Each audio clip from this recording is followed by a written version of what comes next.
अगर आप क्लैट की तैयारी कर रहे हैं और एग्जाम देने वाले हैं तो ये वीडियो आपके लिए बहुत जरूरी है, इसको ध्यान से सुनना मेरी बात। ठीक है, मैंने बहुत बच्चों को देखा है कि एक लीगल सेक्शन होता है जिसमें से कि 30 क्वेश्चन के करीब आते हैं।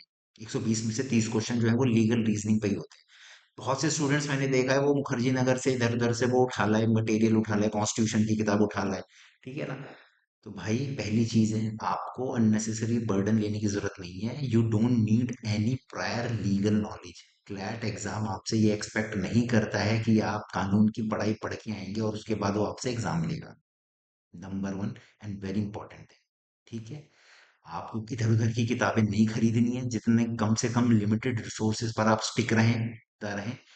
Of course current affairs, GK, इस पर आपको जरूर पढ़ना पड़ेगा। और करंट अफेयर्स भी कौन से, जो कि पॉलिटिक्स और पॉलिटिकल एडमिनिस्ट्रेशन से रिलेटेड हैं, जैसे कि पॉलिटिक्स में क्या हो रहा है, स्पीकर, है ना, ये सब चीजें थोड़ा सा पढ़ लेना। और मेन जो चीज है, मैं आपको बताऊं, जो क्वेश्चन आपसे पूछे जाएंगे वो ऑलरेडी पैसेज में होंगे। जो पैसेज आपसे पूछा जाएगा उसके नीचे जो 5-6 क्वेश्चंस होंगे, उसका जवाब उन पैसेज में ही होगा। तो आपको सिर्फ पैसेज पढ़ने हैं और उनका जवाब देना है। ठीक है। तो आप सबसे पहला काम आपको ये करना है कि जो पैसेज, जो क्वेश्चन है, पहले उनको पढ़ना है और उसके बाद फिर आपको पैसेज में उसका जवाब ढूंढना है। इस तरीके से पढ़ना। पहले पैसेज पढ़ के उसके बाद क्वेश्चन में जाना, पहले क्वेश्चन पढ़ना, उसके बाद पैसेज करना, तो आपका बहुत सारा टाइम बचेगा।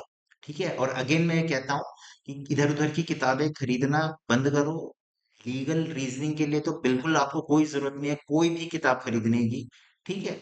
जस्ट आप अपडेट रहिए।